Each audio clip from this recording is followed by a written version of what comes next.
నమస్తే. అందరు ఎట్లున్నారు? అంత మంచి కదా. ఇలా మీకోసం మస్తు మస్తు మంచి ముచ్చట్లు పట్టుకొచ్చిన.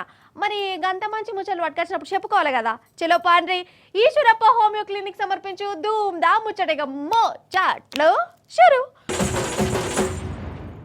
ఒక మాట ఉన్నది, గరీబోల చేతుల నుంచి బిర్యానీ పొట్లం గుంజుకొని 2 రోజులైనాక సలిబువ్వ చేతుల పెడితే అమ్మయ్యా ఆకలైతుంటే సలిబువ్వ పెట్టిండు మహారాజు అని అంటారట. కానీ బిర్యానీ గుంజుకున్న ముచ్చట మర్చిపోతారట. ఇగో ఇదే సిద్ధాంతాన్ని మన సర్కారు మస్తు ఫాలో అవుతుంది అనిపిస్తుందోళ్ళ. రైతు బంధు ఎంతమందికి వచ్చిందోళ్ళ? నిజం చెప్పురి, మీకు వచ్చిందా? 2 సీజన్లు ఎగ్గొట్టిరా లేదా? ఎగ్గొట్టిన పైసల జికర్ తీయకుండా మత్పరిచి ఇప్పుడు 9 రోజులలోనే రైతు బంధు వేసినామని పండుగ చేసుకుంటురు. పారి ఈ పండుగ అనుకున్న అసలు కథ ఎంతో చెప్తా గాని. ఏందది రైతు నేస్తం రైతు పండుగనా? నిజం చెప్పురోల్లా, ఏడాదిన్నర 2 ఏండ్ల సంధి రైతులకు ఏమన్నా పండుగ ఉన్నదా? వ్యవసాయం పండుగ లెక్క ఉంటుందా? రైతులు గుండె మీద చేసుకొని వంటుర్రా? అసలు చేపాటి అధికారులకు వచ్చేదందుకు ఓట్లప్పుడు ఎన్నో ముచ్చట్లు చెప్పిరు. 2 లక్షల రుణాలు మాఫీ అన్నారు, పంటలకు బోనస్ అన్నారు, రైతు బంధు ఎకరానికి 15,000 అన్నారు. మరి అవన్నీ ఎటువాయే ఏమాయే? 2 లక్షల రుణమాఫీ గురించి ఎంత తక్కువ మాట్లాడితే అంత మంచిది. ఇక జిగర్ దీస్తే రైతులకు మళ్ళీ కోపం వస్తుంది. రేవంత్ సార్ మాటలు విని అప్పుల పాలనమని వాళ్ళే గరానికి కత్తురు. ఇంకా రుణాలు మాఫీ కానోళ్ళు బొచ్చడం మంది రైతులు ఉన్నారు. ఇక రైతు భరోసానైతే ఘోరంగా అంటే ఘోరంగా ఎగ్గొట్టిరు కదా. పోయిన 2 సీజన్లకు పెట్టుబడి పైసలు ఇచ్చిందే లేదు. ఇక ఇప్పుడు అడగంగా రైతులందరికీ రైతు భరోసా అని పేరంట పెట్టిరు.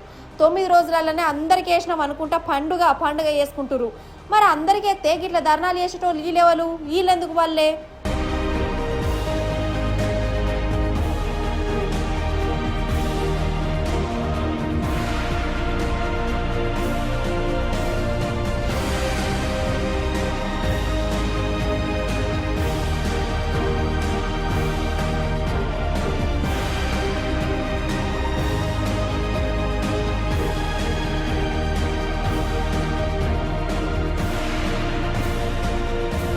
రైతు భరోసా వేసినామని సంబరాలు చేసుకుంటారు సరే, మరి ఇదివరకు ఇవ్వాల్సిన పెట్టుబడి పైసలు ఏమాయే?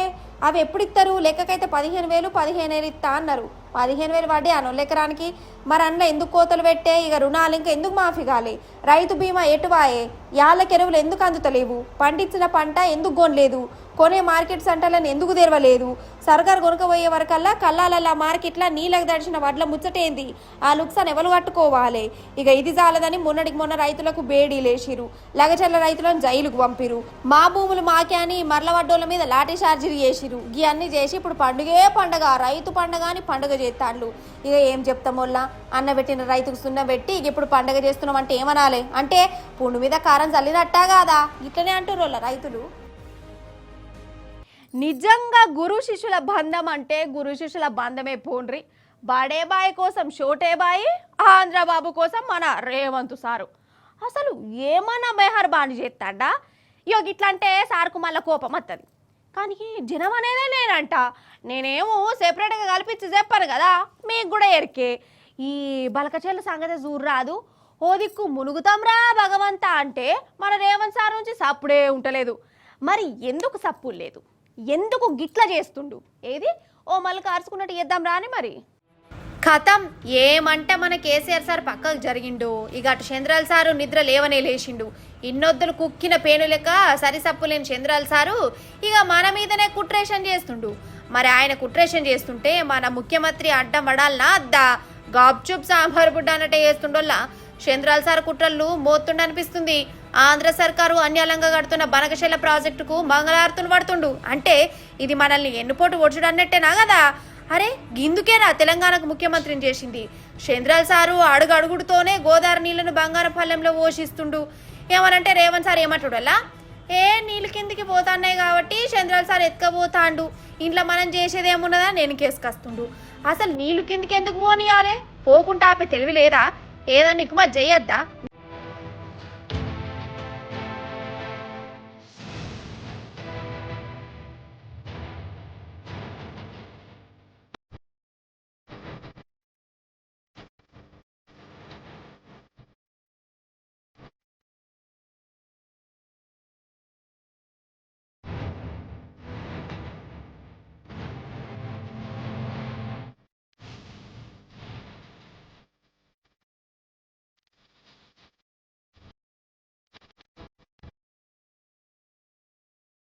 నిజంగా తెలంగాణ మీద ప్రేమే ఉంటే మన నీళ్లు మనకే అన్నసోయి ఉంటే ఎవరైనా ఏం చేస్తారు, కొట్లాడతారు, అదాలతులకు పోతారు, కమాస్ కమ్ ఎపెక్స్ కమిటీ మీటింగ్ కనటి డిమాండ్ చేస్తారు. కానీ ఇవేం చేస్తలేరు రేవంత్ సార్.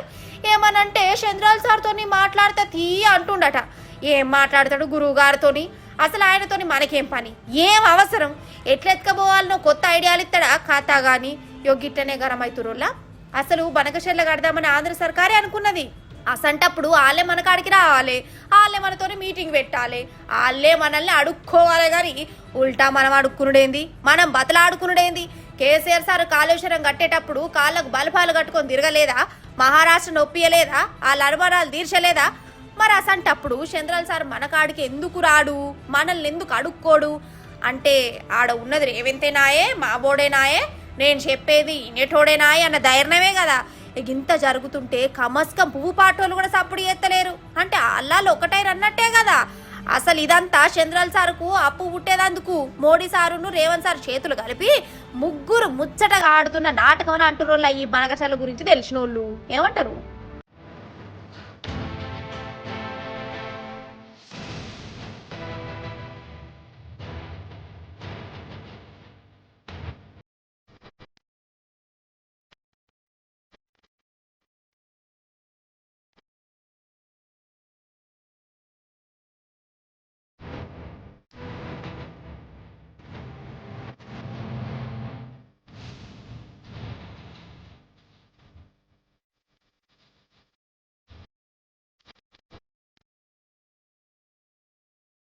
నిజం చెప్తున్నా, మనిషి అన్నం తినకుండా ఒక రోజు 2 రోజులు 3 రోజులన్నా ఉంటాడేమో కానీ ఫోన్ లేకుండా ఉంటాడోళ్ళ మీరు ఎప్పురి. ఫోన్ పోయిందంటే ఇక ఆ రోజంతా రంది, అయ్యో నా ఫోన్ పోయింది, అయ్యో నా ఫోన్ పోయింది, ఇప్పుడు ఎట్లా ఇప్పుడు ఎట్లా ఇప్పుడు ఎట్లా అని ఇదే రంది ఉంటుంది. అసలు ఫోన్ పోవుడేంది, ఫోన్కున్న డిస్ప్లే పోతేనే పారమంతా ఎట్లెట్లనో అవుతుంది. మొన్న నా ఫోన్ గట్లనే వలిగిపోయింది. ఇక మా దోస్తుని తీసుకొని అద్దం వేయించిన, కొన్ని 6,000 అయింది. ఇక పైసలు పోతే పోతే మాయే కానీ ఫోన్ చేతికి వచ్చినాక పానం పురుసత అనిపించింది వల్ల. ఇప్పుడు నా ఫోన్ సోది మీకెందుకు అవ్వానంటారా ఏంది? ఇది నా ఒక్కదానికే కాదు, చాలా మంది గిట్టనే అనిపిస్తుంది కదా. మరి ఇగో గీళ్ళు ఇంకేమయ్యర్రో ఎవరంటారా? పారి మరి ఆలకాడిగా మిమ్మల్ని దొరకపోతా అడుగురి.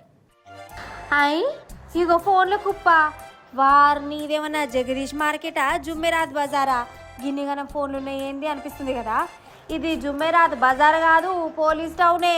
దొంగలెత్తుకపోయిన ఫోన్లను పోలీసులు దొరకబట్టిరు. వాటి లెక్క తీస్తే దగ్గర దగ్గర 1,100 ఫోన్ల లెక్క తేలింది. ఇంట్లో ఐఫోన్లు ఉన్నాయి, సామ్సంగ్లు ఉన్నాయి, ఐకూకికన్ తీరొక కంపెనీల ఫోన్లన్నీ ఇన్నే ఉన్నాయి. ఇటు విలువ దగ్గర దగ్గర 3.5 కోట్ల రూపాయల దాకా ఉంటుందట.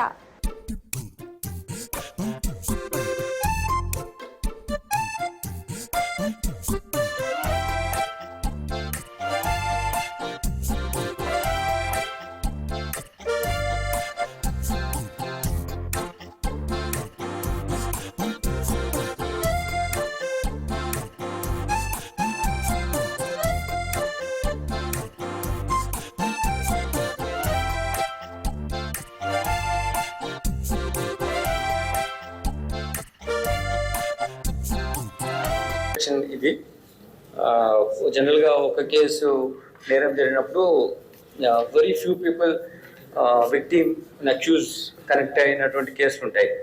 But here this is a huge one where 3.5 crore worth cell phones recovery అవ్వడం. అందులోనూ 1,130 ఫోన్స్ మొత్తం పోయినవి మనం రికవర్ చేయగలిగాం. Over a period of time మేము వాళ్ళు ఫాలో అప్ చేసినప్పుడు వాళ్ళు ఇప్పుడు ఫోన్ ఆన్ చేసినప్పుడు వాళ్ళ లొకేషన్ తెలవడం, వాళ్ళు వేరే సిమ్ కార్డ్ వేసి మాట్లాడుతున్నప్పుడు వాళ్ళు మాట్లాడి ఈ ఫోన్ దొంగతనం జరిగిన ఫోన్ మీరు ఇవ్వాలంటే చాలామంది వాలంటీర్గా వాళ్ళు మనకు పంపించారు, కొందరు ఇవ్వలేదు. వాళ్ళ ఇంటరాక్షన్లో చూస్తే ఒకరి ఫోన్ 1 year కింద పోయింది, ఒకరి ఫోన్ ఒక 6 months కింద పోయింది, ఒకరి ఫోన్ ఫ్యూ మంత్స్ 2-3 months కింద పోయినాయి ఉన్నాయి. They getting the phones back కాబట్టి they are very happy people now. ఇక దొరికిన ఫోన్లలో పోలీసులు ఎవరైతే ఓడగొట్టుకున్నారో వాళ్ళ అడ్రస్లు కనుక్కొని వాళ్ళని స్టేషన్కు రప్పించుకొని వాళ్ళ చేతిలో పెట్టిరు. ఒక ఫోన్ దొరికినాక వాళ్ళ ముఖంలో చూడు ఎంత సంబరంగా పడుతుందో. మరి గట్టెట్లా ఓడగొట్టుకుంటారు? ఫోన్ మీద కయాలు లేకుంటే ఎట్లా? ఫోన్ ఒడగొట్టుకున్నాడు అటు వెనక బాధపడు, ఫోన్ పోని కానీ దాంతో దిక్కుమల్ల స్కాములు అవి చేస్తారు ఆ దొంగలు. అదే పెద్ద సావచ్చింది. కానీ గిన్నిగనం ఫోన్లను దొరకబట్టి మళ్ళీ ఎవరి దాళ్ళ కాళ్ళ చేతులలో పెట్టిరంటే పోలీసులకు తారీఫ్ చేయవలసిందే. చెయ్యూరి మరి ఇది రాచకుండా పోలీసులు గట్ల ముంగడబడ్డారు కదా. ఇక ఇప్పుడు సికింద్రాబాద్ పోలీసుల కాడికి రారి.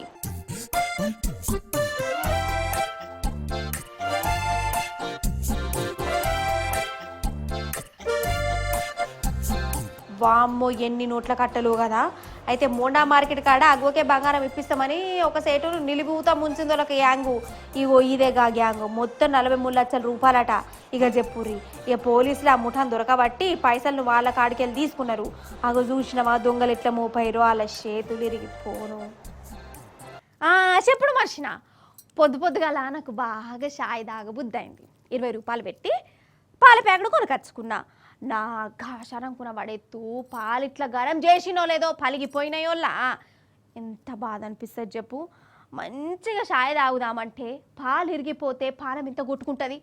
ఇక సపోజ్ చేయక నీళ్ళల్లో షాయి పత్తేసుకొని డికాషన్ చేసుకుందా ఆయన. అయితే గట్లా పాలు వలిగినప్పుడు మనం గులుక్కుంటాం, ఇంకో ప్యాకెట్ అన్న కొనుక్కుంటాం. కానీ ఒక అన్న గట్లా చేయలే, డైరెక్ట్ పోలీస్ టౌన్లోనే పంచాది పెట్టిండు. ఏం చేసిండో చూడు మరి ఆ పోలీస్ టౌన్లో. పాలు వలిగితే ఇంకో ప్యాకెట్ తెచ్చుకుంటాం, లేకుంటే గులుక్కుంటే డికాషన్ చేసుకొని తాగుతాం. కానీ ఒక అన్న డైరెక్ట్ పోలీస్ టౌన్లోనే కంప్లైంట్ ఇచ్చిండు. గిట్ల సంగతి సారు, నేను కొనుక్కున్న పాలు వేడి చేసుడుతోనే ఇరిగిపోయినాయి, మీరే న్యాయం చేయాలని కంప్లైంట్ రాసిండు. అగో ఇదే కంప్లైంట్ పేపరు. అయితే హైదరాబాద్ కూకట్పల్లిలో ఒక పెద్ద దుకాణంలో పాల ప్యాకెట్ కొన్నాడట ఒక అన్న. అది కూడా హెరిటేజ్ కంపెనీది. ఇక ప్యాకెట్ నుంచి పాలు వేడి వేసిండు. ఇక అవి విరిగిపోయినాయి, గడ్డ అయిపోయినాయి. ఈయనకు బీపీ లేచిండు. ఓష్ని గంత పెద్ద దుకాణంలో గింత మంచి పాల ప్యాకెట్ తెచ్చుకుంటే ఇరిగిపోవడందని దుకాణ పైన కాడికి పోయిండు. వాళ్ళేమో అట్లనే వలుగుతాయి, నేనెట్లా అతక పెడతా అని గర్రగా జవాబిచ్చిరట. కథమిగా అన్న కోపం వచ్చిండు. కూకడపల్లి పోలీస్ టౌన్కి పోయి పాలు ఇరిగినని ఫిర్యాదు చేసిండు. పోలీసులు కూడా ఆ ఫిర్యాదు తీసుకున్నారట. ఇప్పుడు ఎంక్వైరీ చేస్తాను, గట్లెట్లా వలిగినాయి, ఎందుకు వలిగినాయి, గంజుగా రావు ఉన్నదా, లేకుంటే పాల ప్యాకెటే ఫాల్టా, డేట్ అయిపోయిన పాలు అమ్ముతుర్రా, గిట్ల ముంగట పడ్డరట. అదన్నట్టు ముచ్చట. మొత్తానికి పాలు ఇరిగినా పోలీసు వాళ్ళు న్యాయం చేసేందుకు ముంగట పడ్డరు అన్నట్టు.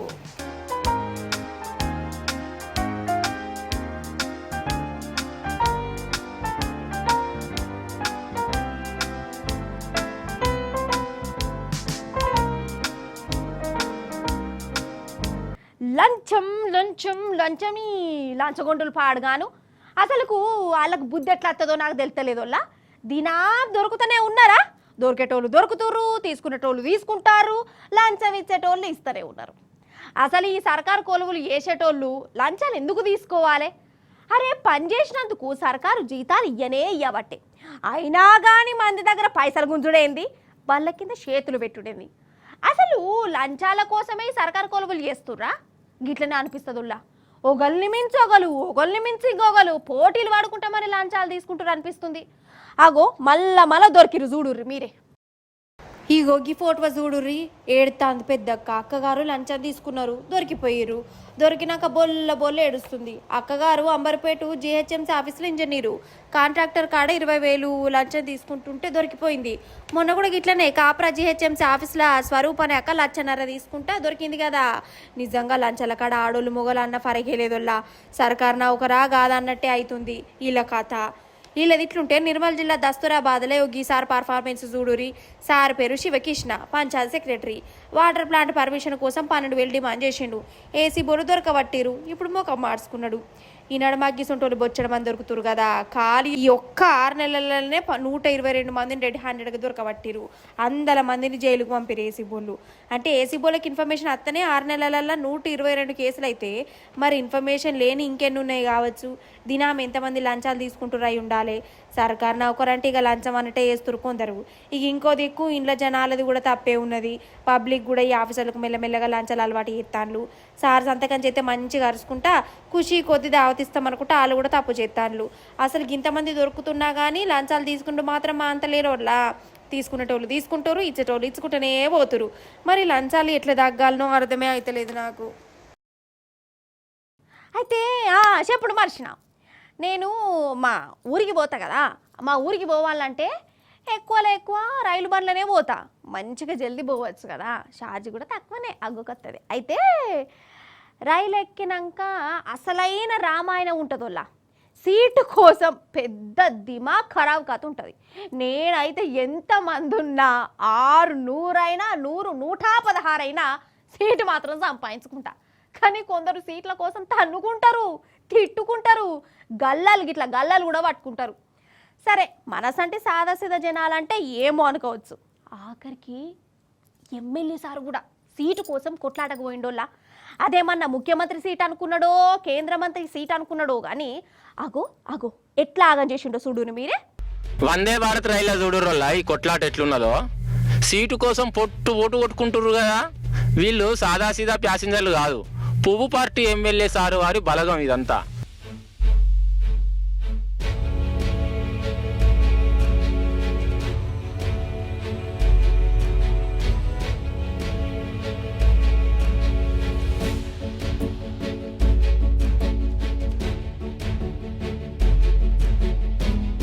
ఉత్తరప్రదేశ్ రాష్ట్రం ఝాన్సీ ఎమ్మెల్యే రాజీవ్ సింగ్ సారు ఇంటామెతోను కొడుకుతో కలిసి రైలు ఎక్కిండు.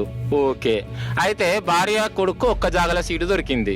కానీ ఎమ్మెల్యే సార్కు ఎన్నో మూలకు సీటు దొరికింది అట. ఇక కుటుంబం కాడ కూర్చోవాలని ఎమ్మెల్యే సార్ అనుకున్నాడు. వాళ్ళ పక్క సీట్లో ఉండేనను సీటు మారుమని చెప్పిండట. కానీ ఆయన ఇన్లే. ఎమ్మెల్యేలు నా మాట వినవా అని ఈయన గరమైండు. అటెనక ఎమ్మెల్యే బలగం బండెక్కి మా సార్ చెప్పిన మాట వినవా, సీటు మారుమంటే మారువా అనుకుంటా పొట్టు కొట్టిర్రోళ్ళ పాపం ఆ ప్యాసింజర్ను. చెప్పులతో కూడా కొట్టిర్రట. అగో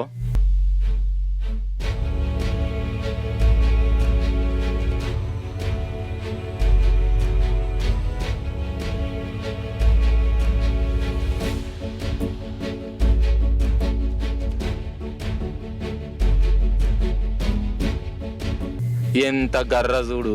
అరే సీటు కోసం బతలాడుకోవాలి అవసరం కాబట్టి, మారకుంటే సప్పుడేక ఉండాలి గంతేగాని ప్యాసింజర్ను చెప్పులతో కొట్టుడైందల్లా. అందున ఎమ్మెల్యే సారట. పాపం ఆ ప్యాసింజర్ది ముక్కు కూడా వలిగిపోయింది. అగో రక్తం కారుతుంది కదా. అసలు ఆయన ఎమ్మెల్యేనేనా? గట్లా చేయొచ్చునా? ఇక సారు వారి పర్ఫార్మెన్స్ అంతా సీసీటీవీలో రికార్డ్ అయింది. దేశం అంతా ఈ వీడియో గిర్ర తిరిగింది. ఇక ఎమ్మెల్యే సార్ ఇజ్జత్ కూడా పోయింది. సీటు కోసం చిల్లర వేషం వేసినందుకు పువ్వు పార్టీని అందరూ బనాయించరా మరి. గంతటి క్రమశిక్షణ గల్ల పార్టీ ఆ ఎమ్మెల్యేలు గంత సుధపూసలా. అగో గట్లున్నది ఎమ్మెల్యే కథ. ఈశ్వరప్ప హోమియో క్లినిక్ సమర్పించు ధూమ్ దా ముచ్చట. ఎగ్గిబుల్లా గ్యాల్టీ ధూమ్ దా ముచ్చట్లు మంచిగా ఉన్నాయి కదా, మస్తు అనిపించినాయి కదా. మళ్ళీ వచ్చినప్పుడు ఇంకిన్ని మస్తు ముచ్చట్లు పట్టుకొస్తా. అప్పటిదాకా ఏం చేస్తారు? చూస్తూనే ఉండాలి మరి టీ న్యూస్. టాటా బాయ్ నమస్తే.